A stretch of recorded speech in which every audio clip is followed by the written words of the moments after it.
Coach, very convincing win. Did you think that it will be so easy in the second innings? Oh, we definitely know it's a very good chasing ground. The conditions here have suited chasing. Batting second, the results have been favourable, and we've been close in the last few games. Obviously haven't had the result we got today, but we knew we could back ourselves, and with wickets in hand, which we had at halfway, gave us a really strong platform, and from there we knew it would get easier. So we knew it would be easier to chase. We didn't think we'd polish them off in 17.5 overs though.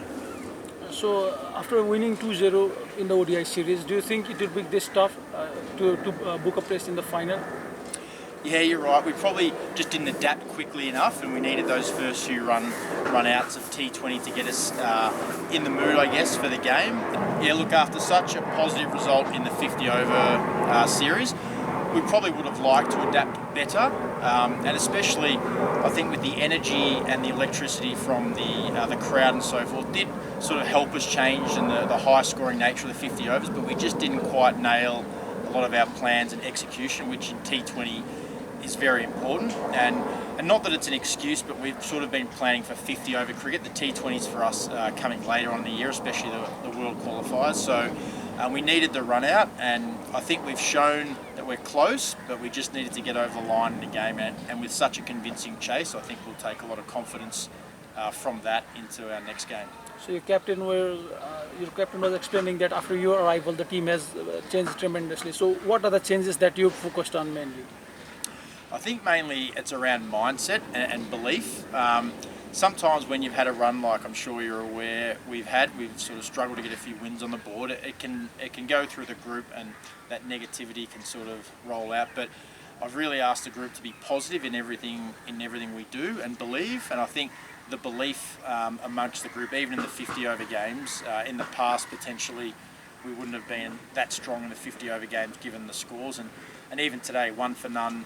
Chasing 200, you're still up against it, I guess, after one ball, but the boys just keep coming and really getting them to back their skill sets, which is important. As you've probably witnessed, they've got very good skills. Sometimes we don't get to see that as much as I'd like, but I think Tony Ura, as well as the captain Assad Vala today, showed what skills we have, and I think, as I said, over the 50 over series as well, you guys have witnessed that. So I'm just asking them to keep expressing themselves like they are, and I think that's been the biggest change, that belief and backing themselves and expressing themselves over these two series. We in associate cricket, we only see teams playing big tournaments like the World Cup qualifiers and League Two. So how helpful it is the bilateral series like this?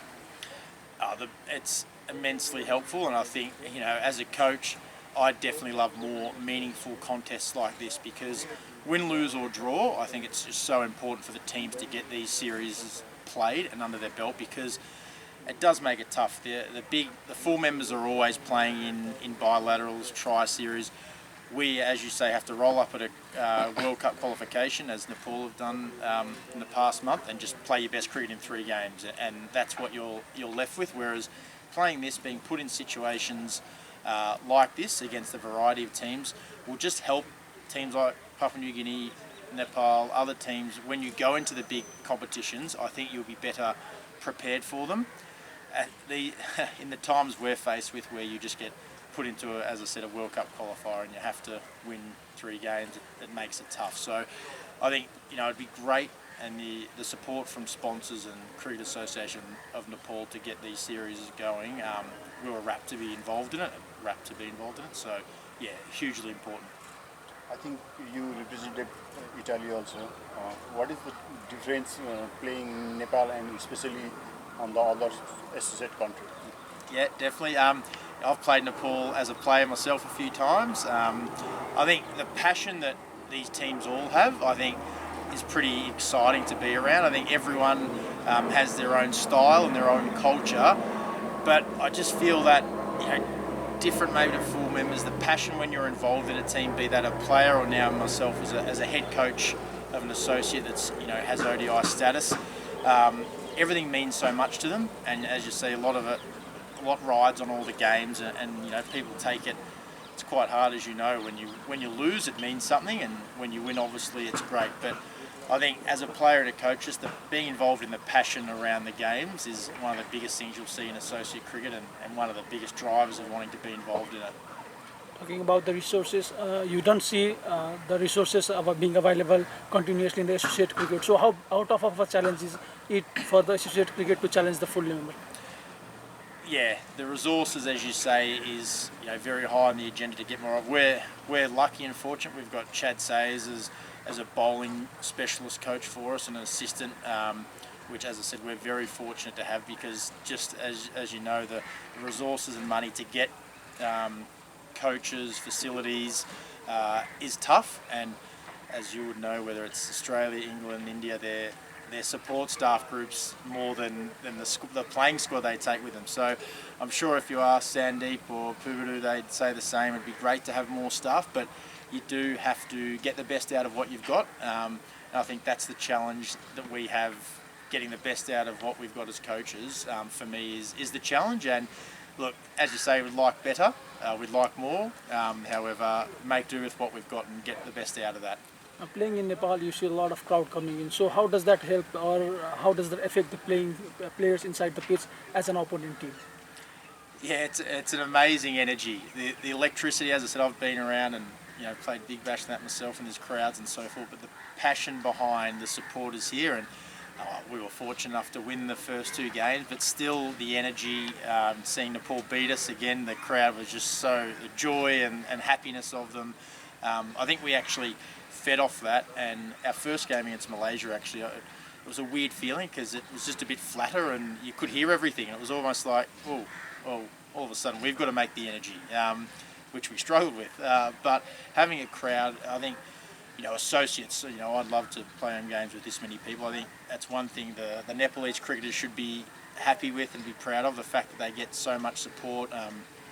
Even I've played, as I said, against Nepal in Italy and Bermuda, and somehow they always still have more crowds than anyone else we've got at those games. So, look, it'd be a great. I hope Binod Das can get us back here a little bit more often and play some more cricket. So, no, I definitely enjoy the crowd. Win, lose or draw, you can't not be happy to play in an environment like this.